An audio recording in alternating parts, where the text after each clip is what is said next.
masing-masing, ya. Yang pertama, asam amino, jadi kelompok asam amino yang hanya mengandung gugus amino dan karboksilat. Artinya pada rantai sampingnya, jadi dia karboksil dan aminonya itu ya memang aslinya saja, ya. Nah, si R-nya ini, ya, R-nya berarti tidak memiliki gugus fungsi tertentu. Artinya apa? R-nya adalah senyawa alifatik. Ya. Contoh ya, yang termasuk ke dalam kelompok ini adalah glisin. Lihat R-nya hanya hidrogen, ini adalah asam amino yang paling sederhana. Kemudian ada alanin, ya, valin, leusin, dan isolesin. Kemudian ada asam amino yang mengandung gugus hidroksil pada rantai sampingnya. Jadi selalu yang kita lihat di sini gugus fungsi pada rantai samping juga, ya, karena kalau di tempat yang lain otomatis ada karboksil dan ada aminonya, ya. Di sini ada serin, kemudian ada treonin, ya. Nah, kemarin untuk menguji asam amino yang mengandung gugus hidroksil, ada uji tertentunya tidak? Ada nggak? Lupa, oke, dibaca lagi nanti ya. Nah, kita teruskan dulu. Lalu ada asam amino yang rantai sampingnya mengandung gugus sulfur, ya, di sini. Ini ada rantai samping, kemudian dia punya sulfur. Nah, di sini hanya ada dua, yaitu sistein dan metionin. Ya. Lalu asam amino dengan gugus amino sekunder. Nah, kalau yang lain itu asam amino, gugus aminonya primer, NH2, ya. Kalau lagi sedang berada dalam bentuk deuterion, jadi NH3+, ya. Nah, khusus bagi prolin, ini asam amino, gugus aminonya sekunder, ya, dan siklik. Jadi dia, lihat N-nya memegang 2 karbon yang membentuk siklik, ya. Kemudian ini asam amino yang mengandung cincin aromatik, ya, atau benzen, tirosin, fenilalanin, dan triptofan. Kemarin Anda sudah uji, ya, dengan santoprotein. Kemudian asam amino di sini mengandung gugus amino, udah jelas, ya, dan 2 gugus karboksil. Artinya apa? Pada rantai samping dia ada gugus karboksilnya. Kalau yang ini kan sudah jelas, ya, ada karboksil dan ada aminonya. Tetapi di rantai samping R, dia punya tambahan 1 gugus karboksilat. Sehingga ini menambahkan sifat asam terhadap si asam amino tadi. Makanya kita sebut sebagai ini contohnya asam glutamat. Yang di sini asam aspartat. Ya. Walaupun pada literatur kalau dari luar negeri biasanya hanya disebut glutamat dan aspartat saja. Lalu asam amino yang mengandung gugus amida.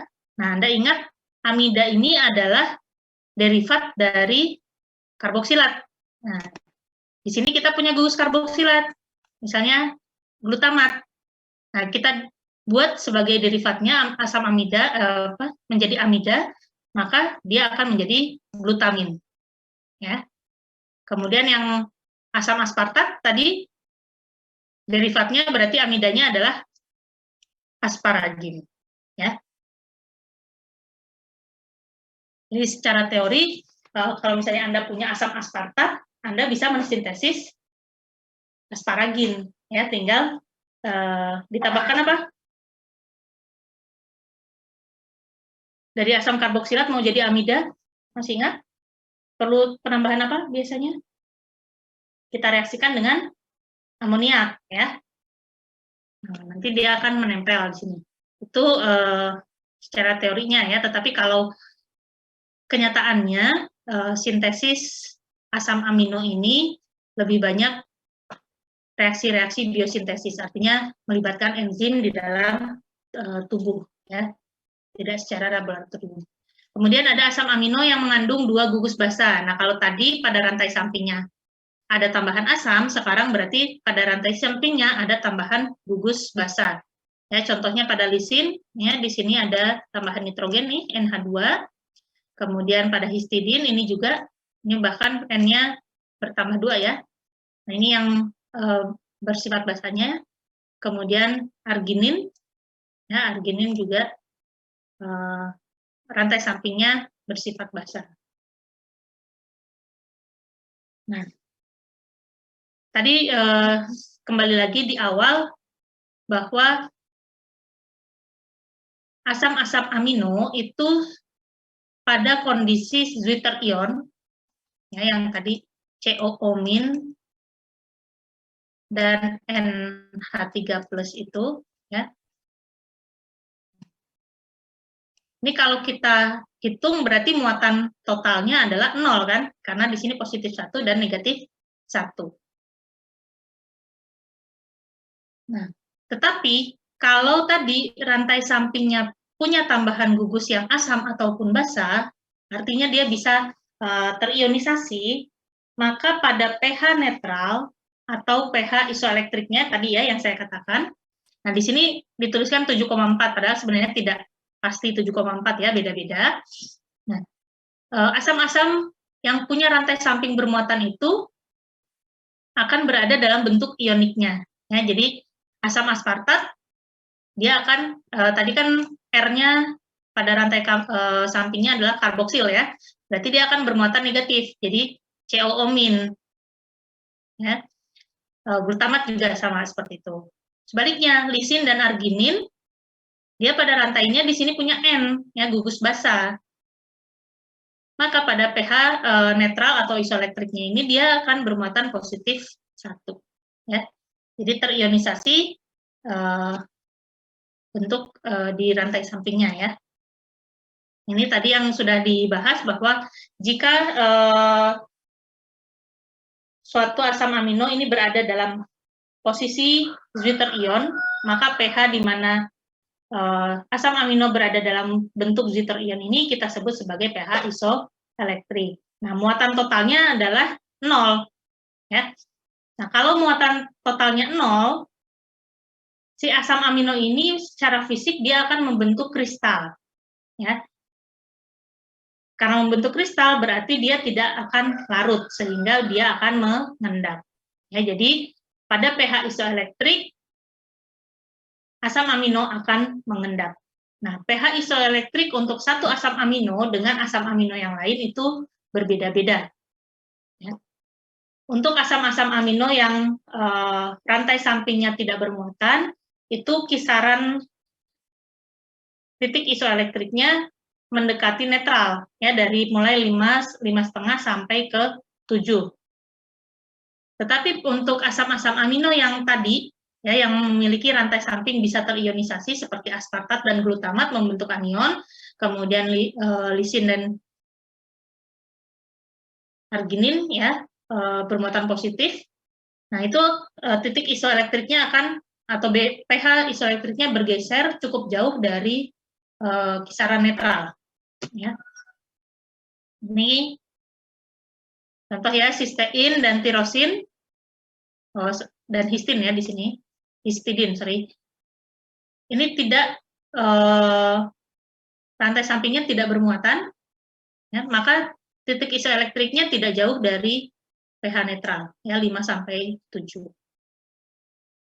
Sementara yang asam aspartat, asam glutamat, tadi rantai sampingnya asam, maka pH isoelektriknya juga di kisaran pH asam, yaitu sekitar 3. Begitu pula dengan lisin dan arginin.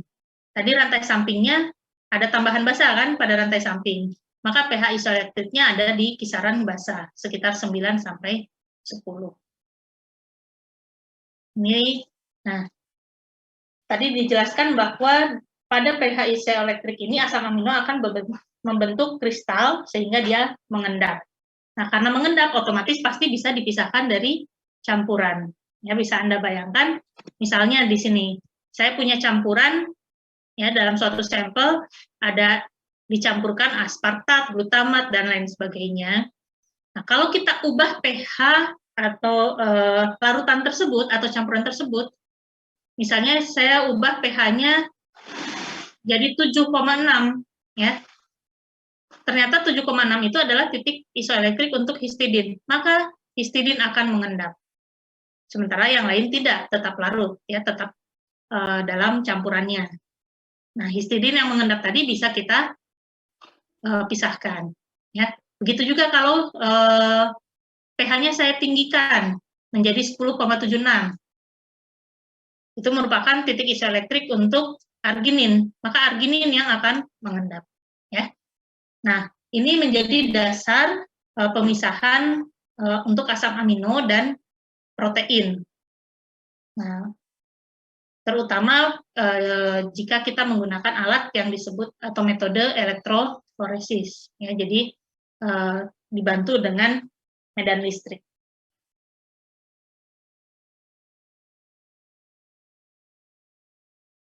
Oke, sampai di sini dulu. Ada yang mau ditanyakan? Untuk reaksi mungkin akan kita lanjutkan di hari Senin, ya. Biar Anda bisa belajar dulu reaksi-reaksinya, nanti hari Senin saya tanya, ya, semua satu persatu menjelaskan. Oke. Ada yang mau ditanyakan dulu tentang asam amino? Kalau tidak, mungkin saya cukupkan, ya, untuk pertemuan kita hari ini. Jadi akan kita lanjutkan di hari Senin, mulai dari reaksi asam amino sampai selesai, kemudian kita post-test, ya, karena pertemuan terakhir, ya, untuk di hari Senin. Sudah keluar jadwal UAS, ya? Hari apa kimia organik? Hari Rabu. Hari Rabu. Berarti yang pertama, ya? Jam berapa? Hari Kamis, Bu. Oh, Kamis. Hari Kamis, Bu. Oke, tanggal 17 berarti, ya. Oke, baik. Silakan dipersiapkan, ya. Sekaligus Anda mempersiapkan untuk materi hari Senin. Anda juga bisa menyicil untuk belajar untuk UAS, ya. Oke, karena tidak ada pertanyaan, saya cukupkan dulu sampai di sini. Terima kasih. Assalamualaikum warahmatullahi wabarakatuh. Waalaikumsalam warahmatullahi wabarakatuh. Terima kasih, Bu. Terima kasih, Bu. Terima kasih, Bu. Terima kasih, Bu.